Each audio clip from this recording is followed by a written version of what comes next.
Hey, coucou tout le monde! Aujourd'hui on se retrouve dans une nouvelle vidéo et on attaque le book mail du mois de juin. J'ai déjà acquéri 3 livres, j'en ai acheté 4 sur Vinted, j'en ai reçu un. On est le 13 juin, je suis pas en avance, j'avoue j'ai pas trop été régulière pour le moment, mais on va ouvrir tout ça ensemble, tout dans le désordre bien évidemment, sinon c'est pas drôle. On va commencer par un petit colis qui me provient de Page Turner. Je m'en souviens plus que je l'avais demandé. Il s'agit de Dame of the Forest, le premier tome de Da Wong publié chez Milan dans la collection Webtoon Jeunesse. Donc du coup c'est un petit webtoon, un petit roman illustré, graphique, donc on va voir ce que ça va donner. Dame possède un don étrange. Par un simple contact, il peut faire pousser les plantes, mais ce pouvoir finit par effrayer les gens de son village qui le repoussent. Le garçon, qui ne semble ni vieillir ni grandi, est contraint de s'isoler dans la forêt. En tentant de comprendre sa malédiction, il fait une découverte des plus surprenantes. Au-delà des arbres verdoyants, le village qu'il a connu n'est plus que famine et sécheresse. Ce nouveau monde, dépeuplé, cache quelque chose, et Dame est bien décidée à percer ce mystère.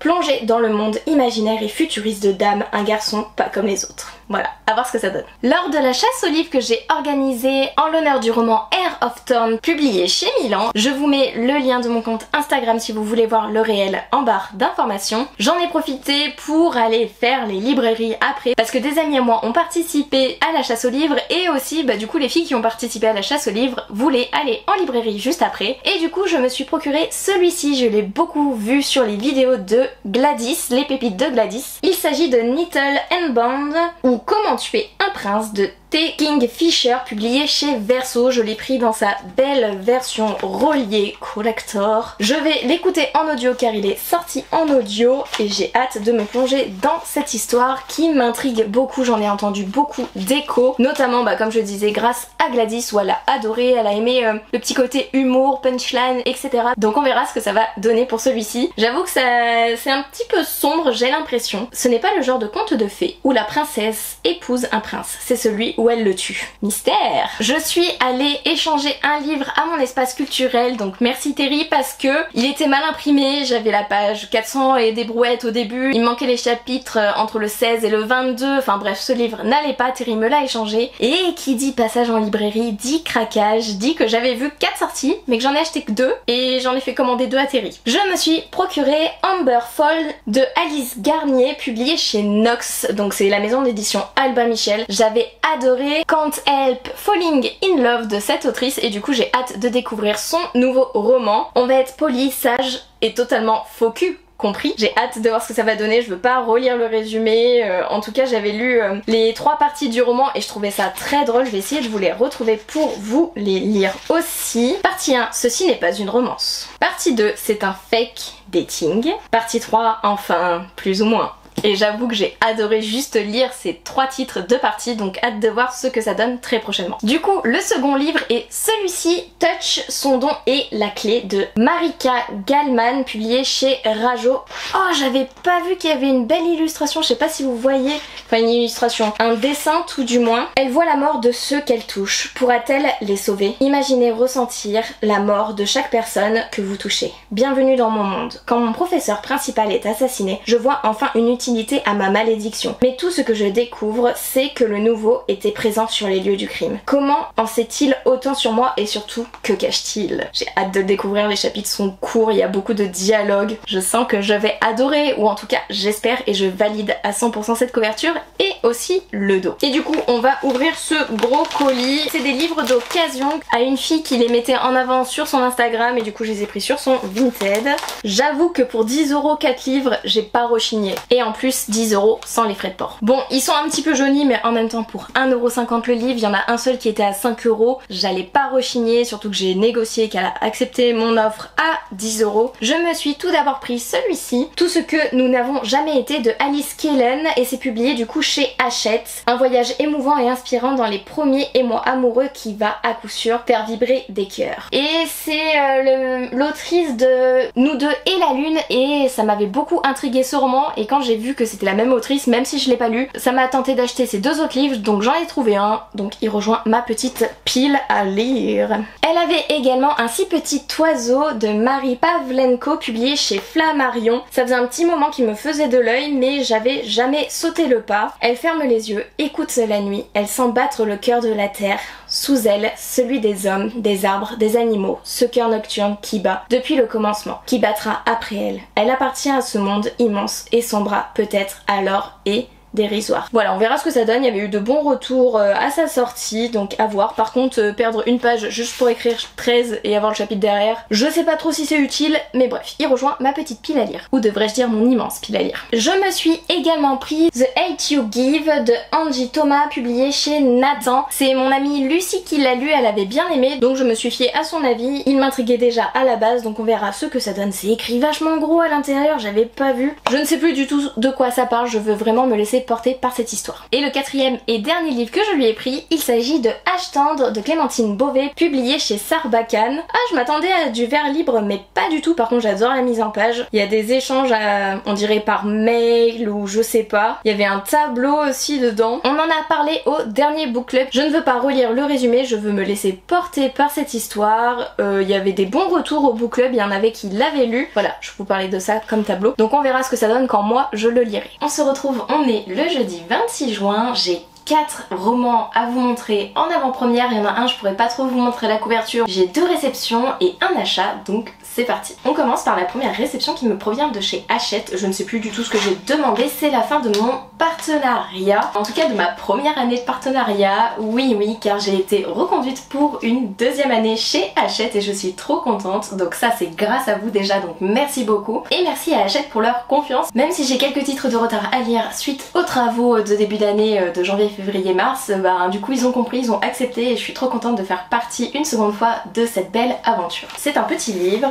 Ah oui! Je me souvenais plus que je l'avais demandé, donc j'ai demandé un poche, donc comme dans les livres de Alex Light, publiés du coup chez Hachette Roman, dans leur collection livres de poche. Cela fait des années que Becca Hart ne croit plus au grand amour. Elle n'a que 17 ans, mais pour elle, c'est sûr, ça n'existe que dans les livres et toute passion durable est vouée à l'échec. À l'image du brusque départ de son père, brisant sa famille des années auparavant. Sur le papier, Britt Well a tout pour lui et ne devrait avoir aucun problème à trouver quelqu'un avec qui sortir. Sauf qu'il doit se concentrer sur sa carrière sportive et que, malgré sa popularité au lycée, Brett se retrouve très souvent seul et sous pression. Tout bascule le jour où, pour qu'on les laisse tranquilles, Brett propose à Becca d'être son fake date, mais agir comme un couple parfait est loin d'être évident, surtout quand on ignore tout de l'autre. Je me souvenais plus de ce résumé et j'ai tellement hâte. Il est tout petit le livre en version de poche, il fait 265 pages, il y a pas mal de dialogues, il va se dévorer concrètement et j'adore la couverture. Deuxième service de presse, encore un roman de chez Hachette et lui je l'ai vu tourner donc je crois que je me suis fait spoil. C'est bien ça. Je me suis fait spoil dans le sens où je savais plus quand on le recevait mais je savais que j'allais le recevoir. Il s'agit de celui-ci, Ilmore University de Yelma Decker. C'est un premier tome, Perfect Enemies, et si je me souviens bien c'est de la Dark Academia et du coup j'adore ça, j'ai trop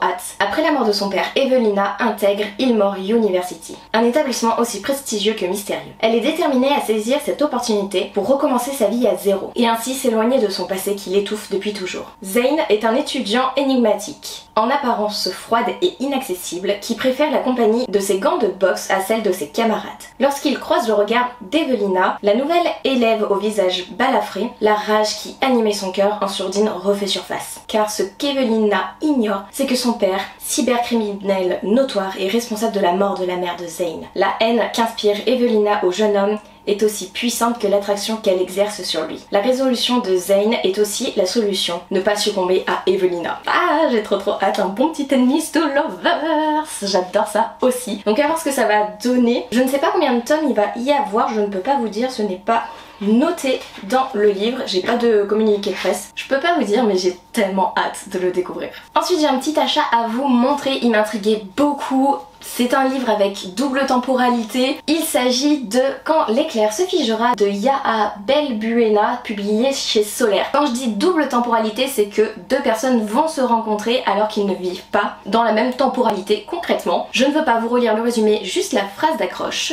fait pour être meilleur ami à 123 ans près. J'adore le jaspage, c'est écrit gros, il y a du dialogue, ça va se lire, vraiment ça va se dégommer. Oh, j'adore les petites en-têtes de chapitre, c'est des petits éclairs, c'est trop mignon. Bref, hâte de le découvrir. Et maintenant vous allez avoir 4 exclus de fin d'année grâce à mon partenariat avec le Book Club Page Turner, donc des éditions Milan et Bayard. Le premier est celui-ci qui sort chez Bayard le 5 novembre 2025 normalement si la date ne change pas. C'est Le Château des Maudits de Romina Carber. J'adore la couverture, le travail et tout dessus. Dans ce roman on va parler de deuil, d'héritage, d'acceptation, le fait d'apprendre à revivre et j'ai hâte. Il y a un côté très sombre avec la couverture et quand ils nous ont speech le résumé j'étais juste en mode ok, c'est celui-là mon préféré entre les 4, je veux le lire maintenant tout de suite. Ou en tout cas il était kiff avec. Celui-ci, The Danger and the Flame de Catherine Doyle, ça sort le 15 octobre 2025. C'est publié chez Bayard. Ici on va suivre une protagoniste qui va assister à l'assassinat de ses parents et elle va vouloir se venger. Il s'agit d'un enemies to lover avec beaucoup de guerre, un petit peu de smut, les éditrices nous ont dit, pas trop détaillé je vous assure, mais il va y avoir une romance bien présente dans cette histoire et j'ai hâte de le découvrir. Je valide encore une fois la couverture, vraiment elle est juste dingue. Et je vous montre aussi l'illustration derrière, c'est tellement beau l'objet livre. Le troisième livre est celui-ci, Le Palais de Sang de June Ur, publié chez Bayard, qui sort le 5 novembre. Je sais pas trop si je vais adhérer ou pas parce que ça se passe dans les pays asiatiques. Je suis pas trop fan quand je pars dans ces pays-là, mais bon, ça se laisse découvrir et en plus ça se passe en 1758 et moi et les temporalités trop passées, j'ai trop du mal, donc on verra. Mais ça a été présenté encore comme un bon petit enemies to lover et j'avoue que ça m'intrigue beaucoup. Du coup je pense quand même le découvrir. Et encore une fois je vous montre la couverture, vraiment j'adore les détails et je sais qui a fait cette couverture et je valide d'autant plus. Et le quatrième titre que j'ai à vous présenter, je peux rien vous montrer car c'est encore confidentiel, je peux juste vous dire qu'ils ont fait une présentation pour la couverture qui va être juste dingue et que vous allez adorer. Je peux vous dire aussi que ça va être une saga en 4 tomes avec des sorcières, des faées, des anges déchus dans 4 villes d'Italie. Ça a l'air trop bien, ce sont 4 tomes indépendants écrits à 4 mains, donc chaque tome est écrit par un auteur ou une autrice, mais ils vont avoir un lien entre ces 4 tomes qu'on peut lire vraiment indépendamment, qu'on peut lire quand on veut. Si on veut lire l'hôtel qui se passe à Venise et qu'on veut pas lire l'autre qui se passe dans un autre lieu d'Italie, c'est pas grave, vraiment ils sont indépendants et j'ai tellement hâte de pouvoir vous en reparler et de le lire également parce que lui aussi m'intrigue beaucoup, surtout le premier tome avec les sorcières. Et voilà, ce petit book mail book haul est terminé, je pense pas recevoir d'autres livres d'ici fin juin, on est le 26, il reste 4 jours avant la fin juin, je ne pense pas, au pire je ferai comme au mois de mai, je ferai un petit retour en arrière dans la vidéo. Bref, j'espère que celle-ci vous aura plu, n'hésitez pas à me dire s'il y a des titres qui vous intriguent, s'il y en a certains que vous avez lus parce que s'ils sont sortis au début du mois, vous avez eu le temps peut-être de les découvrir et dites-moi ce que vous en pensez. Et sur ce je vous laisse, je vous fais des bisous et je vous dis à une prochaine vidéo. Bye!